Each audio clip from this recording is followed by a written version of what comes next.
Biktima tayo ng militarisasyon ng Rehiminigaw na makapag-Arroyo. Biktima tayo ng pagkakanulo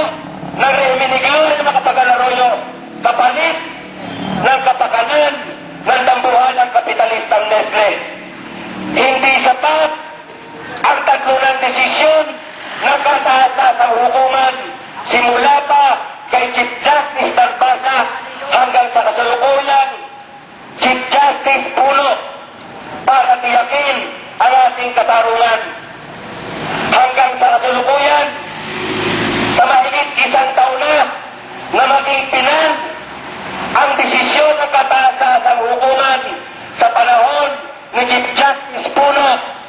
patuloy pa rin ang pakikipagsabwatan ng ahensya nito, ang Department of Labor and Employment, upang alisan ng pangil, upang alisan ng katwiran ang matagal na nating ipinagtatanggol ang katarungan hindi lamang sa mga manggagawa ng Nestle, kundi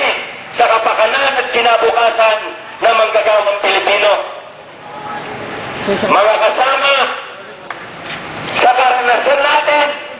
matapos na tayo ay mag-file ng motion for writ of execution, kitang-kita natin kung paano kinatay ng departamento ito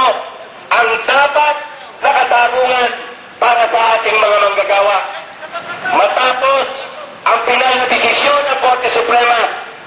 malinaw na nag-uutos ang kataas-taasang hukuman upang bumalik sa negosasyon tayong mga manggagawa at ang kapitalistang Nestle at pag-usapan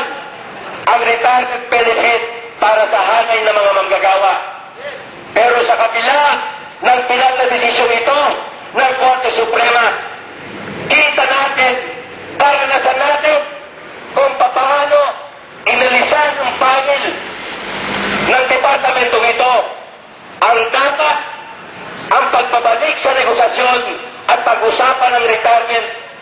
bilang collective bargaining issue sa ating collective bargaining agreement. Sa pamamagitan ng position paper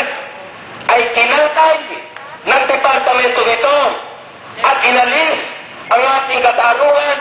inalis ang ating pinagtatanggol at naging desisyon na ng kataas-taasang hukuman. Nanatiling mga kapitalista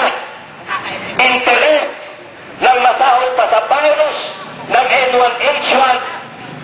na dinaranas ng sambayanan ng buong daigdig ang inatigan ng departamento ito. Matapos na tayo sa kabila ng labas sa ating kalooban na harapin at mag-file ng motion for writ of execution mula ng March 3 nitong taon na ito hanggang sa kasalukuyan,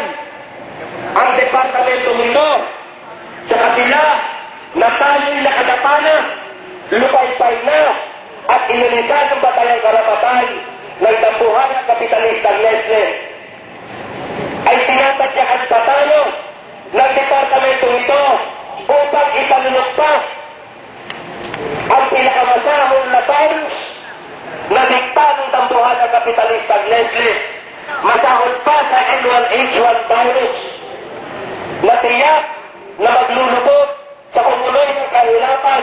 sa mga manggagawa ng Nestle at sa manggagawang Pilipino at kikitil magmamasakir sa kinabukasan at ating kabuhayan. Mga kasama, hanggang sa kasalukuyan, sa kapila na hindi na dapat mag-isip ang departamento ito dahil may pinalang desisyon ng Korte Suprema at ang tanging gagawin na lamang ng Department of Labor and Employment ay ipatupad ang desisyon ng kataas-taasang hukuman para sa ating mga manggagawa. Nandiyan pa ang pagpipilit na ipalunok sa atin ang posisyon kapitalistang Nestle, ang pagpapaniwala sa mismo anumang desisyon na kataas sa hukuman at ang pakikipagsapwatan ng departamento ito sa interes ng dambuhalang kapitalistang Nestle. Kung kaya mga kasama, mga kababayan, sa kapila ng mga pamamaslang, sa kapila ng mga karahasan na taktika ng sapwatan ng Rehime ni Gloria Macapagal Arroyo at ng dambuhalang kapitalistang Nestle, ang katarungan na matagal nang pinatay ng rehimeng ito kasabwat ang dole sa dikta at imposisyon ng dambuhalang kapitalistang Nestle. Nananatili ang ating determinasyon, nananatili ang ating pagtatanggol, hindi lamang para sa ating sarili, hindi lamang para sa ating kinabukasan, kundi ang pagtatanggol natin sa kabuhayan at kinabukasan ng mga manggagawa at sa malawak na sambayan ng Pilipino na ipinagkalulot ni Gloria Macapagal Arroyo para sa interes at kapakanan ng mga kapitalista, lalo na ng dambuhalang kapitalistang Nestle. O kaya,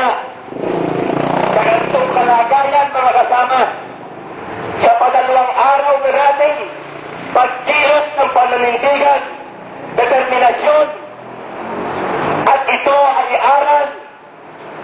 na ipinamana ng ating dakilang leader na si kasamang Diosdado Fortuna